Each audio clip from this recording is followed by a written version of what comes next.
Καλησπέρα σας. Νομίζω ότι θα μας... Bonsoir. Je pense que à l'aide du bar, nous allons nous relaxer afin d'aborder des sujets un peu plus durs ou un peu plus difficiles. Je voudrais vous présenter Lucille Peytavin. Elle est historienne et sa spécialisation porte sur la prévention de phénomènes de violence. Elle est membre de l'Observatoire Fondation de femmes concernant l'émancipation financière et économique. Elle est essayiste et auteur. Et c'est dans cette capacité-là que je vous rencontre, car nous allons parler de votre œuvre, de votre livre, Le coût de la virilité. C'est un titre excellent qui attire notre attention. Et c'est par ce biais-là que nous allons débattre des hommes, de leur violence, leur comportement violent, combien est-ce que cela coûte à l'égard de l'État, non pas seulement en France, mais dans toutes les sociétés structurées et organisées. Et c'est ainsi que nous allons apprendre des choses sur votre recherche, Lucille. Et par la suite, vous allez répondre à des questions. Donc, selon votre recherche, en France, en ce moment, 96% de personnes incarcérées, ce sont des hommes. Et ce chiffre-là relève une banalité, si vous voulez, à savoir que c'est surtout les hommes qui sont impliqués dans des cas de violence. Nous avons une pléiade de chiffres, une multitude de chiffres concernant le comportement criminel. Il s'agit des chiffres très importants. 83% des mises en cause par la justice sont des hommes, 90% des personnes condamnées par la justice sont des hommes, et ils sont surreprésentés dans tous les types d'infractions, et notamment les plus graves. 99% des auteurs de viol, 86% des auteurs d'homicide, 84% des auteurs d'accidents mortels sur la route et 97% des auteurs de violences sexuelles. Donc, c'est une histoire avec beaucoup d'implications. Lucille Peytavin est experte là-dessus et je voudrais, sur ce point, vous donner la parole. Comment est-ce que vous avez entamé cette recherche? Comment vous avez commencé dans ce champ scientifique-là et comment vous êtes arrivé à ces conclusions-là qui consistent à parler du coût de la virilité? Vous avez la parole. Alors, bonsoir à tous. Alors, bon, pour ma part, je suis historienne, mais ça fait très longtemps que je travaille sur la place des hommes et des femmes dans la société. Et c'est vrai que tout est parti de la découverte de cette statistique qui est celle de la population carcérale masculine en France et donc qui représente 96,3% de la population totale. Et donc, on peut en conclure que les prisons sont remplies d'hommes. Et cela est vrai dans tous les pays. C'est-à-dire que je suis allée voir les statistiques des prisons à travers le monde. Et il faut savoir que la population carcérale féminine, la plus élevée au monde, est celle de Hong Kong et ne représente que 20% du total. Donc, partout, dans tous les pays, les prisons sont remplies d'hommes. Et quand j'ai su ça, déjà ça m'a interloquée. Je me suis demandé pourquoi on n'en parlait pas, pourquoi ça ne faisait pas débat dans la société. Et j'ai creusé et en effet j'ai découvert toutes les statistiques là que tu viens d'évoquer. Et ces statistiques, elles veulent dire plusieurs choses. Elles veulent dire que bien sûr tous les hommes ne sont pas délinquants et criminels, mais que l'immense majorité des délinquants et des criminels sont des hommes. Et cela est vrai, quelle que soit la tranche d'âge dans laquelle on se trouve, le milieu social, le niveau d'éducation, la zone géographique. On peut prendre tous les critères. Il y a un gouffre statistique qui est systématique entre les hommes et les femmes sur cette question. Et donc cela veut dire que le premier critère qui définit le profil des délinquants et des criminels, c'est bien le sexe, et dans l'immense majorité des cas, le sexe masculin. Et donc aujourd'hui, on a des activités telles que les ministères de la Justice, les ministères de l'Intérieur, qui fonctionnent en grande majorité pour les hommes. Et je crois qu'une fois que je me suis rendu compte de ça, j'ai compris finalement qu'il y avait des coûts. Alors des coûts pour ces services de justice, de santé, pour les forces de l'ordre, etc. Et donc je me suis lancée dans le calcul de ce coût que j'ai appelé le coût de la virilité. Je pense qu'on va expliquer pourquoi je l'ai appelé comme cela ensuite, pour savoir finalement combien on dépense chaque année, l'État, la société, les citoyens, les citoyennes, pour faire face à toute cette délinquance et cette criminalité. Μιλώντας λοιπόν για αυτήν την οικονομία της αρενοπότητας. Donc, afin de parler de cette économie de la virilité, appelons cela virilonomics, donc pour être un peu branché à la mode. Nous avons réalisé que nous dépensons vraiment beaucoup d'argent en ayant ces hommes qui démontrent cette virilité. En quoi s'agit-il exactement? Alors, le coût de la virilité, en fait, c'est un surcoût. C'est-à-dire que j'ai calculé quelles étaient les dépenses de l'État, de la société, je vais y revenir, pour faire face aux comportements antisociaux des hommes comparés aux comportements antisociaux des femmes. En fait, le coût de la virilité, c'est un surcoût qui correspond à ce que la France économiserait si les hommes se comportaient comme les femmes. C'est-à-dire s'ils commettaient aussi peu de faits de délinquance et de criminalité qu'elles. Et du coup, ces coûts sont de deux ordres. Alors, il y a des coûts directs pour l'État, en termes de frais de justice, de forces de l'ordre, de services de santé, et puis des coûts indirects qui sont supportés par la société et qui sont liés aux souffrances physiques, psychologiques des victimes, aux pertes de productivité, aux destructions de biens. Et je vais vous donner quelques chiffres de ce surcoût. Alors là, c'est pour la France.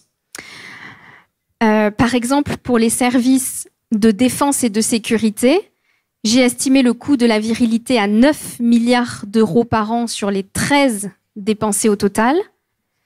Pour les services de justice, je l'ai estimé à 7 milliards d'euros par an sur les 9 dépensés au total. Pour les coups et violences volontaires, je l'ai estimé à 18 milliards d'euros par an sur les 26 dépensés au total.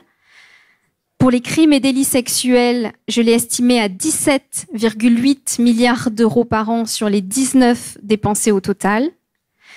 Pour l'insécurité routière, je l'ai estimé à 13,3 milliards d'euros par an, etc., etc., etc. Et donc, je suis arrivée à un chiffre final qui est de 95,2 milliards d'euros par an. 95,2 milliards d'euros par an, c'est tout à fait colossal. Il faut savoir qu'en France, aujourd'hui, le budget de l'État est entre 400 et 450 milliards d'euros par an. Mais ce coût de la virilité à 95,2 milliards d'euros par an est sous-estimé. Et il est même largement sous-estimé pour deux raisons principales. La première, c'est la difficulté à avoir accès aux données ventilées par sexe. C'est-à-dire qu'il y a un grand nombre d'infractions pour lesquelles je n'ai pas eu accès à ces données. Et puis, bien sûr, parce qu'il y a beaucoup d'infractions qui ne font pas l'objet d'une poursuite pénale, et donc je n'ai pas pu les prendre en compte dans mon calcul. Mais en tout cas, voilà, ce chiffre a le mérite de donner un ordre de grandeur de ce que nous dépensons, voilà, dans cette surreprésentation des hommes chaque année dans la délinquance et la criminalité en France. Πώς ξεκίνησε αυτή η ιδέα να ερευνήσετε την... Et comment vous vous êtes arrivé à cette idée-là? Quand est-ce que vous vous êtes dit que vous allez examiner la virilité par rapport à la délinquance? Pourquoi vous avez eu cette idée-là au début? Alors, je pense que à travers mes travaux d'historienne, je me suis beaucoup intéressée à l'histoire des femmes. Comme beaucoup de chercheurs sur les sujets féministes, on regarde ce que font les femmes pour avoir les mêmes droits, les mêmes chances que les hommes, pour avoir une place égale dans la société. Mais il me semble quand même que les violences, les discriminations viennent d'abord des hommes et de la société patriarcale, et que donc si on ne s'intéresse pas à ce sujet, finalement, on n'agira jamais sur la cause, et donc on ne coupera jamais le robinet des violences. Et c'est pour ça qu'à un moment, je me suis dit, il faut regarder ce qu'il se passe du côté des auteurs, à quelle échelle cette violence se joue dans la société. Parce que c'est vrai, les féministes, bon, on parle beaucoup des violences faites aux femmes, mais on se rend compte, comme tu l'as dit, que les hommes sont surreprésentés dans tous les types de violences, et notamment les plus graves. Donc il y a un continuum comme ça qui se fait. Et voilà, je pense que j'ai voulu remonter à la source pour travailler sur les causes. Μεγάλη δουλειά νομίζω. Πήρε αρκετό χρόνο φαντάζομαι. Και ποια ήταν η μέθοδος που... Ça a été un très gros travail qui a pris beaucoup de temps. Et quelle méthode avez-vous utilisée pour pouvoir arriver à ces conclusions et pouvoir lire ces chiffres? Comment en es-tu arrivé là pour que ces chiffres puissent te dire ces vérités-là? Alors, effectivement, ça a été un long travail. Notamment, je pense que le plus difficile, ça a été la collecte de données. Parce qu'il y a un véritable impensé sur le sujet. Je pense qu'on ne peut pas le dire autrement. C'est-à-dire qu'en France, je pense que c'est partout dans les autres pays, tu vas peut-être pouvoir me dire, mais quand le ministère de l'Intérieur produit des études sur la délinquance ou la criminalité, eh bien, l'angle qui va être pris va être l'âge, par exemple. C'est ce que je disais tout à l'heure, la zone géographique, le milieu social, etc. Également le profil des victimes. Par exemple, les soirs de matchs de foot, on a des études très précises qui nous disent à quelle heure il s'est passé quoi, quel était le profil de la victime, limite si on n'a pas la température. Mais à aucun moment, il n'est dit que dans 99% des cas, les auteurs étaient des hommes. Donc là, je crois que sur cet aspect, il va falloir faire un travail parce que si on ne prend pas en compte ce critère, on va passer à côté des véritables causes. Alors, je tiens à dire que mon propos n'est pas de viser les hommes. Mais on va en parler. Ce que je vise, moi, c'est une éducation. C'est la façon dont on éduque les hommes pour qui explique qu'ils soient surreprésentés dans la violence. Επομένως, το πρόβλημα είναι η παιδεία και... Donc, le problème, c'est l'éducation et nous en arrivons à la question essentielle qui est peut-être un changement de comportement via l'éducation, par le biais de l'éducation. Est-ce possible? Alors, moi, ce dont je me rends compte, mais peut-être que la première chose qu'il faudrait dire, parce que quand on parle de culturel, on va tout de suite se demander, mais est-ce qu'il n'y a pas quelque chose de biologique chez les hommes qui expliquerait qu'ils se comportent de cette façon? Alors, sur ce point-là, il y a beaucoup d'idées reçues qui circulent encore, qui légitiment la violence des hommes. Alors notamment, une des idées reçues qu'on entend souvent, c'est le temps des cavernes. C'est-à-dire que déjà, au Paléolithique, parce que le temps des cavernes, c'est la période la plus étendue de notre histoire, on est vers moins 3 millions jusqu'à moins 12 000 au Néolithique, Et donc, voilà, on entend dire, bon, ben, déjà à l'époque, les hommes chassaient pendant que les femmes restaient dans les grottes à enfanter, ce qui expliquerait que ça a toujours été comme ça et donc on ne pourrait rien y faire, ça fait partie de notre voilà, nature d'hommes et femmes. Alors, cette image figée, elle nous vient du 19e siècle, un moment où les paléohistoriens à l'époque ont plaqué sur les traces archéologiques qu'ils découvraient les représentations sociales qu'ils avaient de leur époque. C'est-à-dire que, par exemple, lorsqu'ils découvraient des squelettes robustes, richement parés, avec des armes, ils se disaient « c'est la sépulture d'un homme ». Aujourd'hui, on sait qu'il y a des sépultures qu'on a attribuées à des hommes qui sont en fait des sépultures de femmes. Et donc, ce qu'on découvre, c'est que à cette période-là, les femmes aussi chassaient, les femmes aussi avaient du pouvoir. Et donc que finalement ces sociétés avaient voilà une diversité de rôles beaucoup plus importante que ce qu'on pense et qu'il y aurait eu une dégradation de la condition des femmes au néolithique, donc vers moins 12 000 avec la sédentarisation des peuples de chasseurs-cueilleurs. Et donc ce que nous disent les paléohistoriens aujourd'hui, c'est que il n'y a pas de fatalité biologique ou sociale à la construction, à la domination masculine, pardon. Qu'elle relèverait d'une construction sociale. Mais il y a beaucoup d'autres champs disciplinaires qui se sont penchés sur la question. Par exemple, l'histoire de la testostérone, parce que ça, c'est un argument qui revient sans cesse.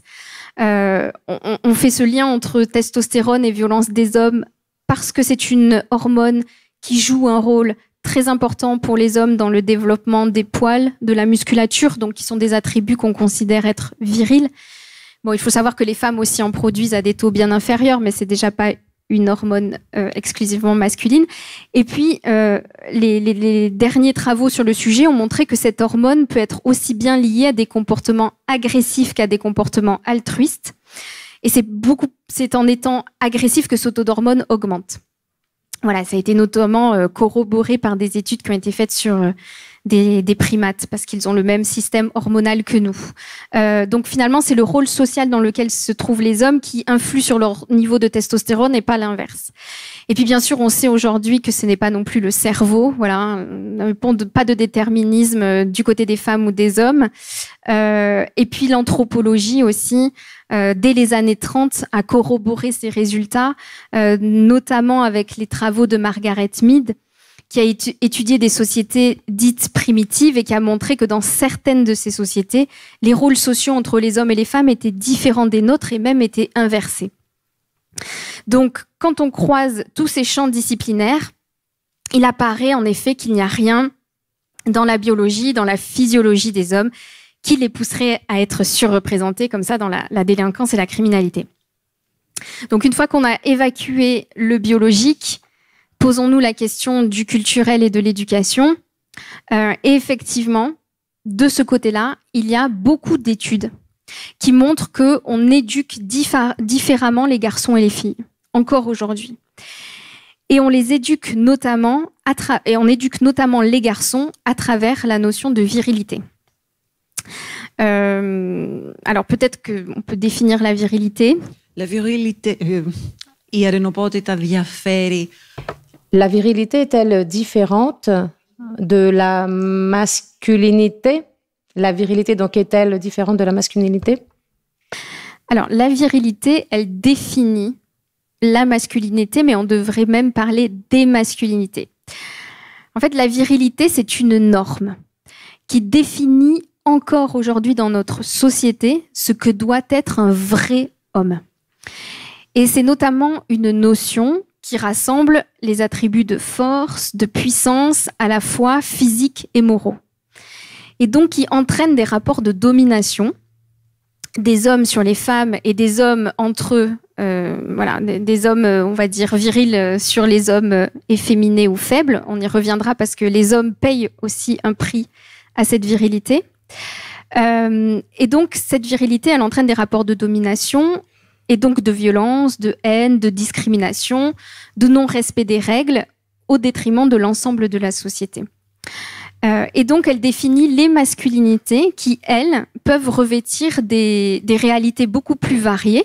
Et c'est notamment ce qu'a montré Margaret Mead, on en parlait il y a 2 minutes, dans ses travaux. Et aujourd'hui, on transmet toujours cette valeur aux garçons, Alors, c'est pas toujours conscient, et c'est là où est le piège. C'est-à-dire que nous-mêmes, on a été éduqués à travers ces schémas, et on les transmet sans toujours s'en rendre compte. Mais il y a beaucoup d'études qui montrent que on la transmet dès les premiers jours de la vie des garçons. C'est-à-dire qu'on ne se comporte pas de la même façon avec un bébé garçon qu'avec un bébé fille. Je vais peut-être donner 2-3 exemples. Par exemple, avec les garçons, on va moins verbaliser les sentiments. Par contre, on va valoriser la colère. Il y a des expériences qui ont été faites qui montrent que, par exemple, lorsqu'on lit une histoire à un petit garçon, on surjoue beaucoup plus la colère que lorsqu'on la lit à une petite fille. Également, j'ai envie de parler de la culture, parce que bien sûr, il y a les parents et l'entourage, mais ça se joue à toutes les strates de la société. La culture, aujourd'hui encore, dans les livres, dans les films, l'immense majorité des héros sont des garçons, sont des hommes qui s'adonnent à une violence qui est bien souvent légitimée, ne serait-ce que pour sauver le monde. Et en fait, les garçons développent une appétence pour cette violence et une identification à ces personnages. Et puis dans les jouets, les armes qui sont tenues dans les catalogues de jeux à 90-92% des cas par des garçons. Voilà, comment on peut accepter de donner des jouets qui aient la forme d'une arme, et comment la violence comme ça se transmet aux garçons. Et un point très rapidement dans l'éducation des garçons, c'est le mépris du féminin aussi. Ça, c'est très important. C'est-à-dire que on apprend aux garçons très tôt que être un homme, c'est surtout pas être une femme. Donc, les petits garçons ne doivent surtout pas porter de rose, surtout pas de couette, surtout pas de posture trop efféminée. Quand on les compare aux filles, c'est pour les humilier. Tu pleures comme une fille, tu cours comme une fille. Donc, de ce fait, les garçons vont très rapidement comprendre que le féminin est méprisable, que les hommes sont supérieurs aux femmes. Et lorsque nous faisons cela, il faut que nous ayons bien conscience que nous créons in fine des comportements sexistes et homophobes. Donc voilà, il y a une éducation qui se joue tout au long de la vie des garçons et qui les pousse donc à avoir ces rapports de domination et donc à se retrouver avec ce gouffre statistique par rapport aux femmes dans la délinquance, la violence, la criminalité et les prises de risques. Parce qu'effectivement, ils payent aussi un prix à cette virilité. Il est donc très difficile d'essayer de changer cela, par exemple, par le biais de l'éducation. Il est difficile donc d'amener les garçons, les hommes à une position peut-être plus tendre. Est-ce que cela ne susciterait pas des problèmes pour la première génération, la première vague de garçons qui seraient engagés dans ce processus ? Mais effectivement, il y a déjà des hommes qui souffrent de cette virilité, mais j'ai envie de dire que tous les hommes en souffrent à un moment ou à un donné dans leur vie. Effectivement, et je pense que la prise de conscience, la sensibilisation est primordiale. Et quand je dis que les hommes payent un prix à cette virilité, alors, par exemple, prenons les prises de risque. Parce que prouver sans cesse qu'on est fort, moralement, physiquement, ça a un coût sur la vie et la santé des hommes. Par exemple, en France, alors je ne sais pas quels sont les chiffres en Grèce, mais à mon avis, on ne doit pas être loin, 78% des morts sur la route sont des hommes. Déjà, à l'âge de 14 ans, les garçons ont 70% de risque de plus que les filles de mourir dans un accident. L'immense majorité des cancers liés à des comportements addictifs de tabac, d'alcool concernent les hommes. Et donc, si on prend la population des hommes dans son entièreté, ils ont 2 à 3 fois plus de risques de mourir que les femmes de façon prématurée, c'est-à-dire avant 65 ans, d'une mort évitable, c'est-à-dire liée à un comportement à risque. Donc, les hommes payent un prix. Il y a ces hommes-là qui répondent aux injonctions viriles. Et puis, bien sûr, il y a ceux qui n'y répondent pas. Les efféminés, parce que le féminin est méprisable, les intellos, et notamment au moment de l'adolescence, cela peut être dramatique. Donc je pense qu'il faut qu'on prenne bien tous conscience de ce que l'on aurait à gagner de sortir de ce système, les hommes, et puis aussi, bien sûr, les femmes, parce que les rapports de domination se traduisent de façon très concrète dans les violences. Voilà, je ne sais pas aussi là le chiffre en Grèce, mais en France, une femme meurt tous les 2,5 jours sous les coups de son compagnon ou de son ex-compagnon. Voilà, c'est un chiffre qu'on répète, mais rien ne bouge. Δεν πάμε κι εμείς πίσω, νομίζω. Σας συναγωνιζόμαστε. Je pense qu'en Grèce, c'est un peu pareil. Est-ce que tu penses que les sociétés sont prêtes à accepter ce changement, à essayer, par exemple, de faire justement ce grand saut, pour ne pas dire sacrifice, pour que les hommes puissent se calmer? Alors, au contraire, je dirais que c'est pas un sacrifice. Le sacrifice, je crois qu'on est en train de le payer maintenant. Ce que je me rends compte là, ce dont je me rends compte depuis que mon livre est sorti, ça fait 2 ans. C'est déjà en France l'écho très positif qu'il a reçu.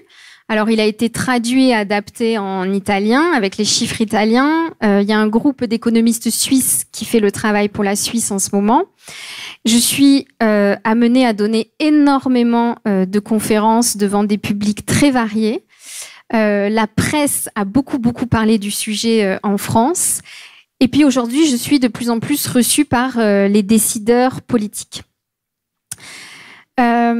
Et donc, je pense que cet angle statistique, économique, est une façon, en tout cas, de sensibiliser.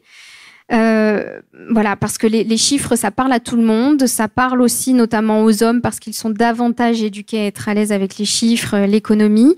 Ça rend objectif, finalement, les conséquences néfastes de la virilité. Et je pense que une fois qu'on s'est rendu compte de cela, de tout le gâchis humain, financier de cette histoire, je pense qu'on ne peut pas rester indifférent et je vois que c'est ce qui est en train de se passer.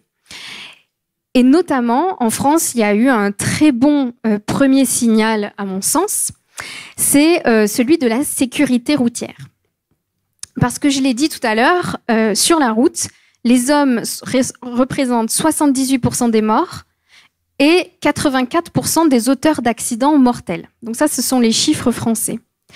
Et jusque-là, la sécurité routière faisait des campagnes en s'adressant aux jeunes, en faisant des campagnes de prévention sur l'alcool, sur le fait de conduire en état d'ébriété, d'avoir consommé de la drogue, voilà. Mais à aucun moment, il ne disait que chez les jeunes, c'était 90% de jeunes hommes et que ceux qui conduisent en état d'ébriété, ce sont des garçons, ce sont des hommes. Et là, pour la première fois, il y a 3 mois de ça, ils ont lancé leur première campagne sur ce chiffre de 78% des morts sont des hommes sur la route et d'interroger la masculinité, les masculinités et comment finalement elles jouent un rôle dans cette surreprésentation absolument très importante de la violence routière chez les hommes. Et je trouve que c'est un très bon signal parce que c'est le premier organisme officiel qui s'empare de cette question de la violence et de la violence routière sous cet angle-là. Donc, je vais continuer le job pour que ça s'étende à tous les types de violences.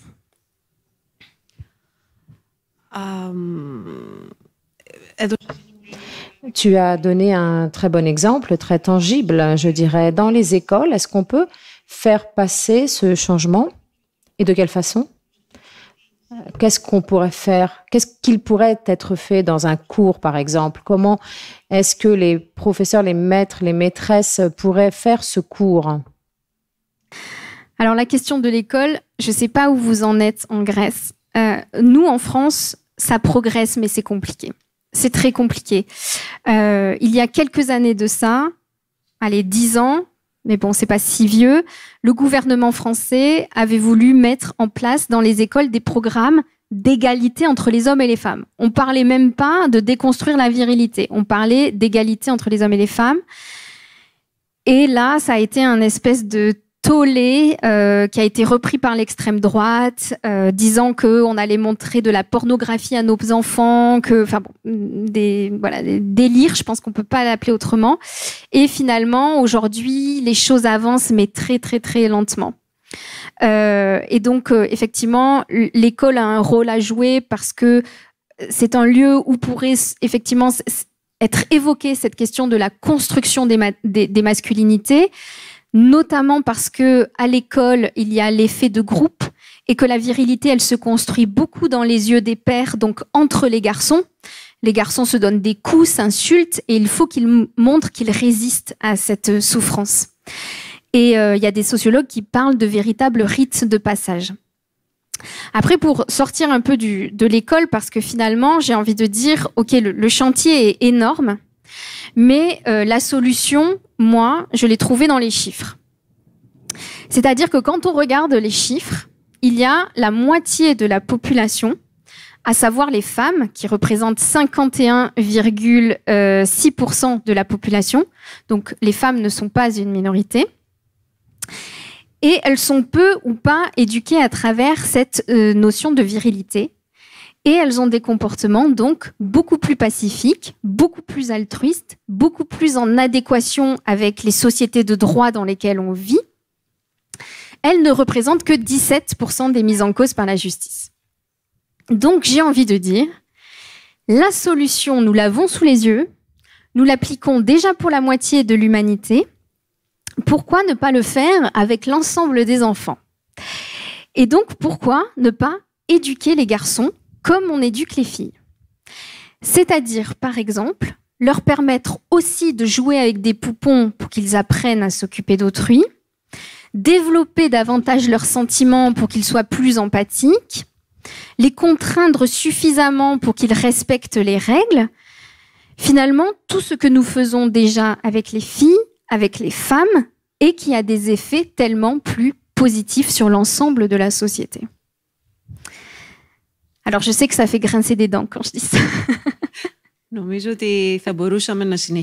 Je crois qu'on pourrait vraiment continuer à parler pendant des heures, mais je crois qu'il faudrait maintenant passer la parole au public, sauf si tu veux ajouter quelque chose.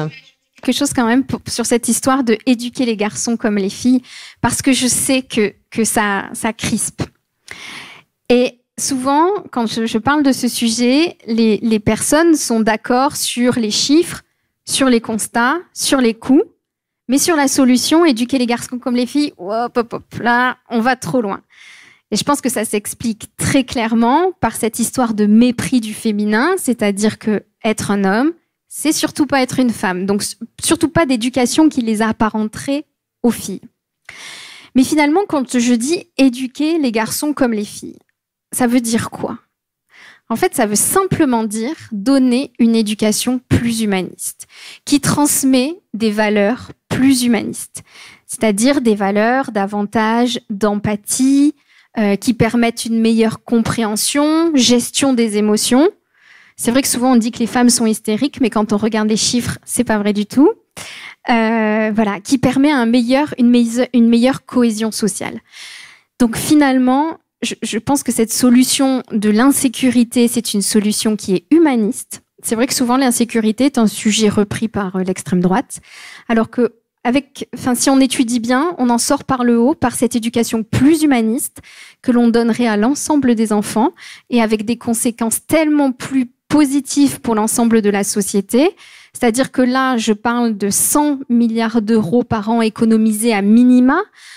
Enfin, on pourrait investir dans le système, je sais pas, en France c'est le sujet en ce moment, le système des retraites, les hôpitaux, l'éducation nationale, la culture, plutôt que de construire des palais de justice et des prisons. Et puis, cela aussi, de façon très concrète, voudrait dire qu'il y aurait un changement notable dans le quotidien des citoyennes et des citoyens, puisque les niveaux de délinquance et de criminalité baisseraient de façon drastique. Et donc, plus personne n'aurait peur de marcher seul dans la rue, de laisser ses enfants jouer dehors, de se faire cambrioler. En fait, on vivrait dans une société beaucoup plus riche et beaucoup plus apaisée. Je pense que pour l'heure, c'est une utopie. Mais en tout cas, Alors, on va peut-être passer aux questions maintenant de la part du public.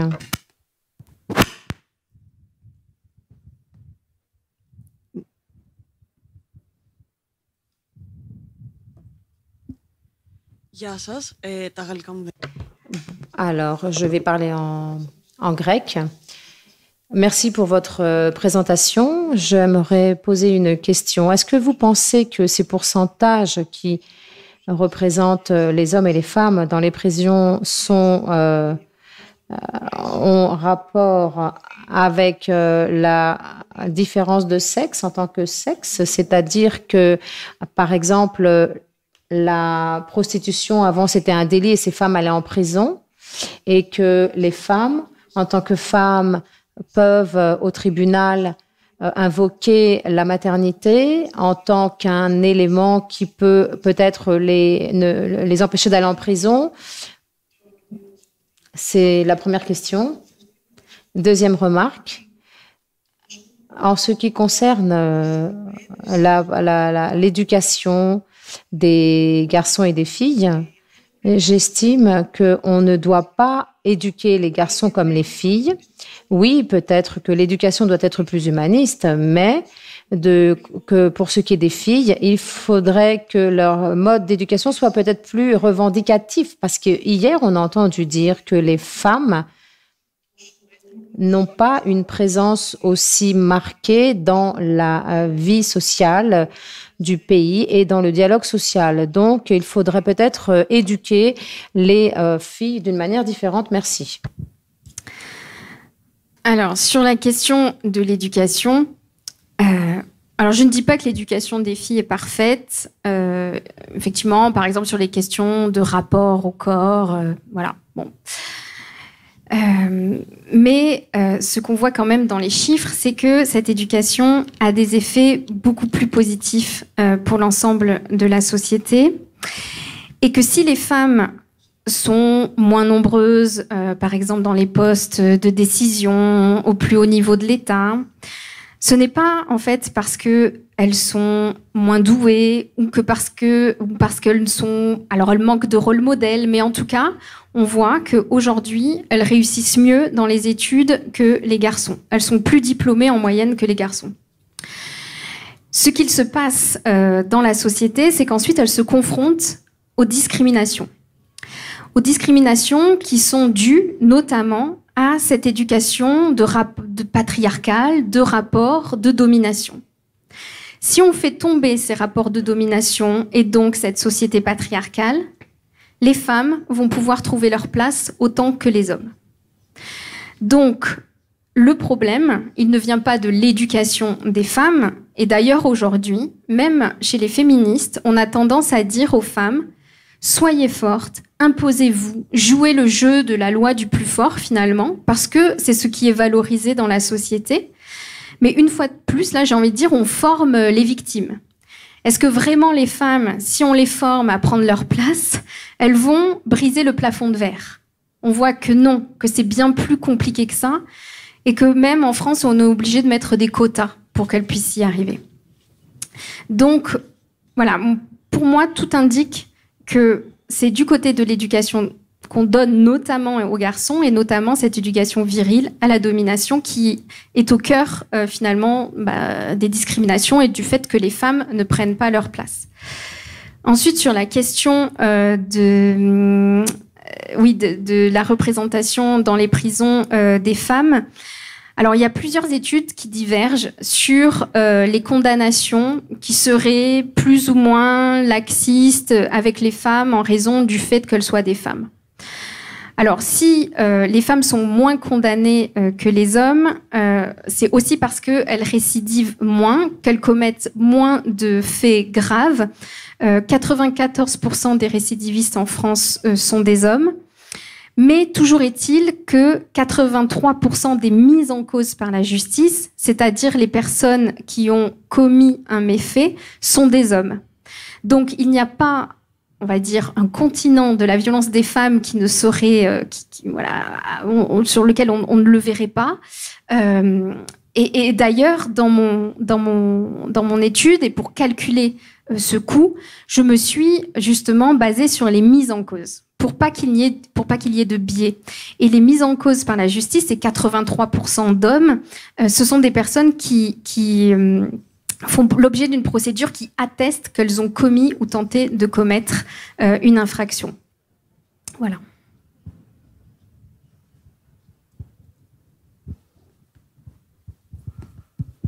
Oui, bonsoir. Et je voudrais poser une question sur la virilité en général, c'est-à-dire que on voit des comportements de femmes se comporter d'une façon plus virile et peut-être aussi dans le pas masculine, hein, viril, comme vous l'avez défini, et peut-être à cause des films, peut-être à cause d'une violence en général de la société. Est-ce que vous avez noté qu'il y aurait quelque chose à faire aussi pour éviter... Je me rappelle, Nancy Houston disait que si les femmes prennent les mauvaises habitudes des hommes, l'humanité ne s'en sortira plus. Et est-ce que vous avez noté quelque chose comme ça dans vos études? Est-ce qu'on peut... C'est un peu ce que je disais tout à l'heure. Alors, tout à fait, les femmes sont capables de violence au même titre que les hommes. Là, je ne nie pas. C'est juste qu'elles en commettent très peu par rapport aux hommes. Voilà, les statistiques là sont claires. Et c'est ce que je disais, c'est que on a tendance quand même à valoriser ces rôles de domination. L'autorité est incarnée par la domination, donc les femmes doivent rentrer dans ce costume. Et effectivement, c'est un problème. Et je pense que même dans les entreprises aujourd'hui, on se rend compte que le management autoritaire fait des dégâts. Et donc, si on continue comme ça, on va droit dans le mur. Et j'espère, avec mon travail, justement, sensibiliser aux conséquences et valoriser le dit féminin. Voilà, ces valeurs plus humanistes que l'on transmet notamment aux filles, aux femmes.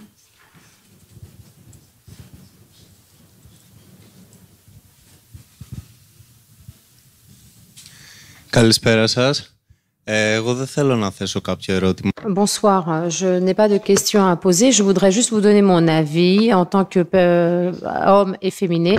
Je suis d'accord avec le dernier paragraphe, avec votre dernière partie de présentation où vous avez dit que cela n'a aucun rapport avec la testostérone ou avec ce qui se passait dans les temps les plus anciens. Mais lorsque un homme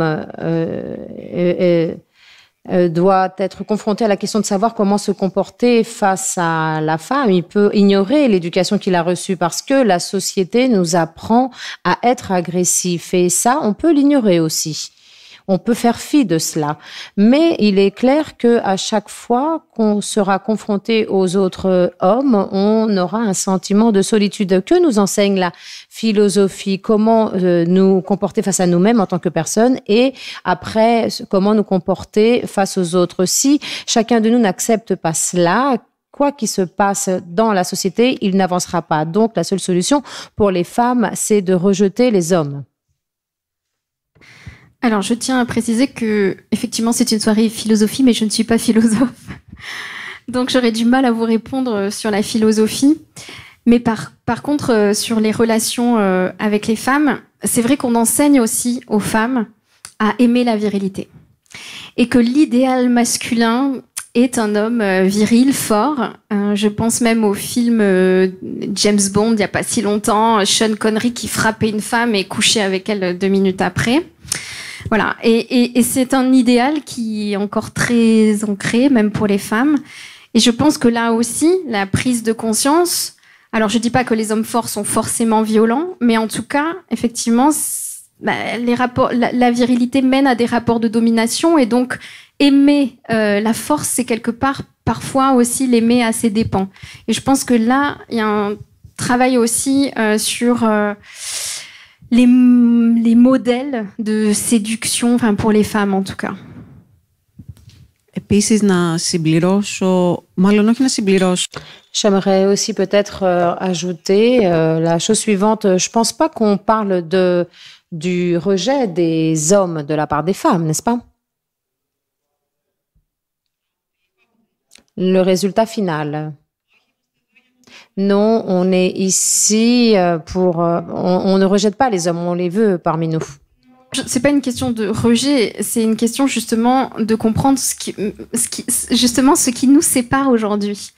Et ce qui fait que les rapports entre les hommes et les femmes peuvent être compliqués au point d'arriver jusqu'à de la violence et jusqu'au féminicide. Voilà. Et justement, déconstruire ces rôles dans lesquels nous sommes tous enfermés, et là on parle des hommes ce soir, ces rapports de domination, ça permet quand même d'avoir des relations plus égalitaires avec sa compagne, d'avoir une meilleure communication, parce que quand on parle de ses émotions, c'est bon pour le couple. Je sais pas, on parlait d'amour tout à l'heure, mais voilà. Et je pense que ce serait même bénéfique, et c'est sûr, ce serait bénéfique pour les couples et pour les relations hommes-femmes et pour la séduction. Υπάρχει κάποια άλλη ερώτηση, γιατί ο χρόνος... Avez-vous d'autres questions parce que le temps presse et nous devons conclure. Je voulais rebondir sur votre point concernant l'éducation. L'éducation donc des enfants, les mesures qui sont prises notamment pour déconstruire donc la virilité donc dès l'enfance avec des cours au collège, au lycée. Des mesures ont été prises dans ce sens dans des pays donc comme la France et il me semble aussi au Royaume-Uni. Mais il y a une grande méfiance de la part des parents, par exemple, qui refusent en fait que ces cours soient enseignés et donc qui vont même jusqu'à retirer leurs enfants de ces écoles. Donc c'est quand même un obstacle qui est important. Et comment vous pensez qu'on peut justement donc convaincre aussi ces parents donc à accepter que leurs enfants puissent en fait donc suivre ces cours-là et pas qu'on les mette justement dans des écoles privées, religieuses, où on va peut-être moins leur enseigner justement ces thématiques. Alors, c'est un peu mon quotidien. J'essaie d'y travailler tous les jours, à sensibiliser, à convaincre sur le sujet.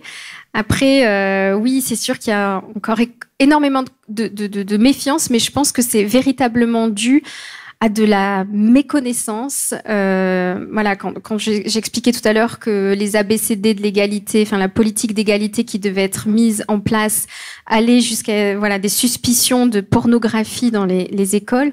Enfin, on voit à quel point il y a une incompréhension de ce que sont les questions d'égalité hommes-femmes. Après, j'ai quand même bon espoir et je vois que dans la société, ce sont des sujets dont on parle de plus en plus.